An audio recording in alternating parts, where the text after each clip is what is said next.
तो supreme court ने वक्फ amendment act 2025 पर जो फैसला सुनाया है, उस फैसले में इस कानून के कुछ प्रावधानों पर को लेकर स्टे लगा दिया है। लेकिन यह फैसला काफी अहम है क्योंकि 10 राजनीतिक पार्टियां, कुछ एनजीओज ने 20 से 22 याचिकाएं दायर की थी और उस पर 128 पन्नों की यह इंटरिम फैसला सुप्रीम कोर्ट ने सुनाया हुआ है। उसको लेकर कई विपक्षी दल भी कह रहे हैं कि हमारी जीत हुई है, सरकार का कहना है कि उनका कहना मान लिया गया है। लेकिन आखिरकार क्या हुआ है, किस तरीके से इस पूरे फैसले को देखा जा रहा है, इस पर बात करने के लिए हमारे साथ में एआईएमआईएम के अध्यक्ष, सांसद और सुप्रीम कोर्ट के एक याचिकाकर्ता असदुद्दीन ओवैसी जुड़ रहे हैं। असद भाई, बहुत बहुत शुक्रिया, आप आज तक से बात कर रहे हैं इसके लिए। लेकिन एक अहम बात इस फैसले से को लेकर बात की जा रही है, वो ये की जा रही है कि सुप्रीम कोर्ट का कहना है कि याचिकाकर्ताओं ने कोई ऐसा केस नहीं साबित कर पाए हैं अब तक जिसके वजह से इस पूरे कानून को स्टे लगा दिया जाए, जो आपकी प्रमुख मुख्य मांग थी। तो आप इस फैसले को किस तरीके से देखते हैं? क्या आप इसे मानते हैं कि एक सेटबैक है आपके लिए और बाकी तमाम याचिकाकर्ताओं के लिए? ये सेटबैक इंडिविजुअल मेरे लिए नहीं है, क्योंकि मैं तो उसमें पार्टी था और मेरे लॉयर जनाब निजाम पाशा साहब थे। ये सेटबैक है वक्फ बोर्ड के लिए, ये सेटबैक है वक्फ प्रॉपर्टीज के डेवलपमेंट, प्रोटेक्शन और इलीगल एंक्रोचर्स से हटाने के लिए। तो मैं इसको इस तरह से देखता हूं। हम तो उम्मीद कर रहे थे कि इस तरह के जितने अमेंडमेंट सरकार ने लाए थे उस पर सुप्रीम कोर्ट रोक लगाएगा, मगर इंटरिम ऑर्डर में सुप्रीम कोर्ट ने वो नहीं किया। तो यकीनन ये मेरी राय में तो सेटबैक है, और जिसको all India Muslim personal law board ने भी इसी तरह की बात रखी है जनता के सामने मीडिया के जरिए। लेकिन उसके साथ साथ आप ये भी कह रहे हैं कि वक्फ अपना मालिकाना हक खो रहा है, क्योंकि आपकी ये प्रतिक्रिया काफी दिलचस्प है। और वो आप इसलिए कह रहे हैं क्योंकि सुप्रीम कोर्ट ने माना है कि जो एएसआई प्रोटेक्टेड मॉन्यूमेंट्स है और जो सरकारी जमीन है उस पर जो वक्फ का कब्जा है या वक्फ उसको घोषित किया जाता है, वो नहीं माना जाएगा। तो क्या इसके वजह से वक्फ अपना मालिकाना हक खो रहा है, ये मानना सही होगा? क्योंकि सुप्रीम कोर्ट भी मानता है कि यह गलत है। बिल्कुल ऐसे ही हो रहा है। देखिए साहिल साहब, जब लोकसभा में डिबेट हो रही थी तो उस वक्त माने डिबेट स्टार्ट होने से 15 मिनट पहले स्पीकर साहब ने इजाजत दी और 4 अमेंडमेंट उन्होंने पेश कर दिए। मेरे को एक बात बताइए कि आप एएसआई का कह रहे हैं, उसका ओनर वक्फ बोर्ड है, मगर इस कानून के जरिए बताया गया कि अब वक्फ बोर्ड ओनर नहीं है। तो वक्फ का नुकसान हुआ या फायदा, हमको बताइए। अब जितने प्रोटेक्टेड मॉन्यूमेंट है, एएसआई क्या करेगा? जैसे संभल में एएसआई कहेगा नहीं, हो सकता है कि संभल की मस्जिद भाई पुरानी है, उसमें आप नमाज मत पढ़िए, एक वक्त पढ़िए या जुमे के दिन आइए। कौन रोकेगा उसको? आप कैसा वक्फ बोर्ड का फायदा कहां हो रहा है उसे बताइए। आपने तो ले लिया, उसका ओनर वक्फ बोर्ड नहीं है। अच्छा, तीसरी बात, सच्चर कमेटी उठा के पढ़िए आप। सच्चर कमेटी के लास्ट पेजेस में लिखा हुआ है कि दिल्ली में खुद 130 के करीब प्रॉपर्टीज पर एएसआई कब्जा करके बैठी हुई है। सच्चर कमेटी ने कहा कि उसको वापस करो। अब वो 130 प्रॉपर्टीज चले गए। चौथी बात यह कि जितने प्रोटेक्टेड मॉन्यूमेंट है, बीजेपी उसको वहां पर एक तमाशा करेगी, वहां पर कुछ ना कुछ एक झगड़ा पैदा करेगी। क्यों करेगी, कैसे करेगी, सुन लीजिए।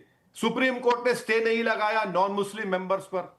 जितने स्टेट वक्फ बोर्ड है साहिल साहब, इलेक्शन नहीं होगा एमएलए कैटेगरी के लिए, एमपी कैटेगरी के लिए, मुतवल्ली कैटेगरी के लिए, जुडिशरी के लिए, पूरा नॉमिनेशन होगा।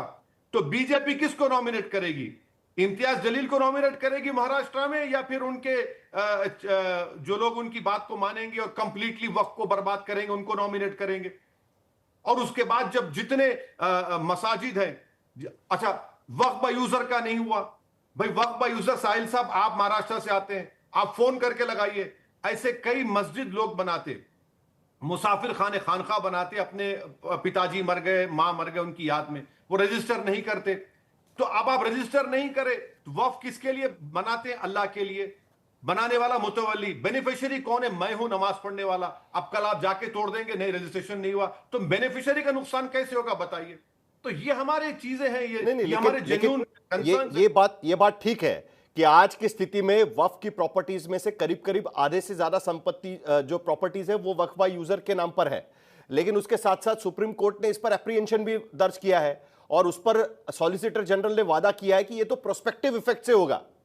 और यह भी उन्होंने कहा है कि इस मामले में किसी भी तरीके से हम जो पुरानी वक्फ बाय यूजर की प्रॉपर्टीज है उसका मालिकाना हक छीनने की कोशिश नहीं करेंगे, यह भी उन्होंने कहीं ना कहीं उसमें कहा है। तो आप इससे संतुष्ट नहीं है, क्योंकि ये सब सुप्रीम कोर्ट के सामने उन्होंने वादे किए हुए हैं। देखिए, वादे जो बीजेपी करती है ना, वो वफा नहीं करती है। चलिए मान लिए, चलिए अब मानते हैं।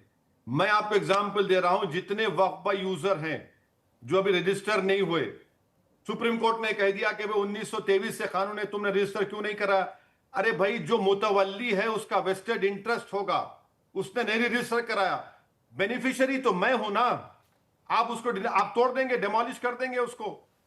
दूसरी बात, आपका और एक क्वेश्चन क्या था उसमें, मैं भूल गया, वक्फ बाय यूजर का। मैंने कहा कि वो प्रोस्पेक्टिव इफेक्ट से होगा, वो पुराने रेट्रोस्पेक्टिव नहीं होगा। सुन लीजिए सेक्शन 3, आप अब सेक्शन 3 उठाकर पढ़िए। डीड कहां से लाएंगे बताइए? डीड कहां से लाएंगे? अच्छा, वो तो डीड नहीं दिए तो बताइए ये किसने बनाया था? अरे भाई, 350 साल पहले किसने बनाया था? मेरे पास तो कोई टाइम मशीन नहीं है कि मैं टाइम मशीन में जाकर देखकर बताऊं। कहां से लाके बताऊंगा मैं? अच्छा, इसका रजिस्ट्रेशन कौन करेगा? कलेक्टर। लेकिन अब तो ये ट्रिब्यूनल तय कर सकता है ना ओवैसी साहब, लेकिन अब तो ये ट्रिब्यूनल तय कर सकता है। आपके पास इस प्रॉपर्टी को रजिस्टर करने के लिए अभी भी मौका है, क्योंकि सुप्रीम कोर्ट कह रहा है कि आप रजिस्टर कराइए उसको, जहां तक आपको मौका मिला है। उस ट्रिब्यूनल में, उस बोर्ड पे मुसलमानों का, मुस्लिम समुदाय का बहुमत होगा, यह भी अब पूरी तरीके से साफ हो चुका है। जहां तक हो सके सीओ भी मुस्लिम कम्युनिटी से होगा, यह भी कहा गया है। आप कंफ्यूज हो रहे हैं। जो प्रॉपर्टीज पे, वक्फ प्रॉपर्टीज पर गवर्नमेंट का कब्जा है, 3C में कहा गया था कि कलेक्टर अपना फैसला करके इंक्वायरी ऑर्डर करेगा और इंक्वायरी के दौरान वो प्रॉपर्टी वक्फ की नहीं रहेगी। तो सुप्रीम कोर्ट ने कहा कि collector principles of natural justice के खिलाफ जा रहा है। मैं आपसे कुछ और पॉइंट कह रहा हूं। जो रजिस्ट्रेशन ही होगा, जो पहले वक्फ बाय यूजर थे, जैसा कि उत्तर प्रदेश में 90% वक्फ प्रॉपर्टीज वक्फ बाय यूजर है, तो अब उसको रजिस्टर कौन करेगा? कलेक्टर करेगा। कलेक्टर कौन है? कलेक्टर तो स्टेट गवर्नमेंट का अपॉइंटी है ना। कलेक्टर ही सर्वे करेगा, कलेक्टर करेगा, तो उसमें तो बहुत सी तमाशे होने वाले हैं, देखना आगे जाके आप। तो आपको कहीं ना कहीं डर है कि जब संभल जैसे मुद्दे निकलेंगे तब एएसआई प्रोटेक्टेड मॉन्यूमेंट्स आपके हाथ से छीन लिए जाएंगे, और जिसके वजह से देश में एक नए तरीके की राजनीति शुरू हो सकती है। यह आपको कहीं ना कहीं डर इस पूरे फैसले की वजह से लग रहा है? डर का नहीं है, होगा ये। देखिए, आप बोर्ड का इलेक्शन नहीं करवा रहे हैं, आप नॉमिनेट करेंगे पूरों को, सब आपके ही चहीते रहेंगे सब। हाँ, दूसरा, संभल की मस्जिद वक्फ मालिक है, मगर अब वक्फ मालिक नहीं है, मालिक एएसआई हो गया। भाई, एएसआई का एस्मर एक्ट आप पढ़िए, एएसआई मालिक नहीं हो सकता। एएसआई खाली आपको बोलता है कि साहिल साहब ये प्रोटेक्टेड मॉन्यूमेंट है, इसको इस तरह से आप करेंगे, ये हमारे से एग्रीमेंट करिए, इस तरह करिए। एक्विजिशन आप कर सकते हैं, मालिक नहीं हो सकता एएसआई।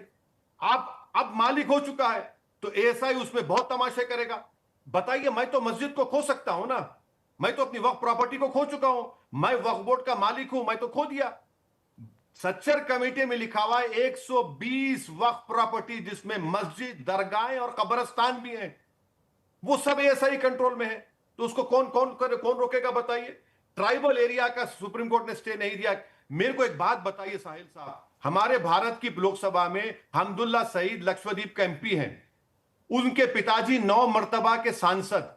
अब हमदुल्ला सईद अपनी प्रॉपर्टी को वक्फ नहीं कर सकेगा तो आर्टिकल 25 का वायलेशन नहीं है ये? आर्टिकल 29 का वायलेशन नहीं है ये? बताइए, फिर इसका जवाब कौन देगा?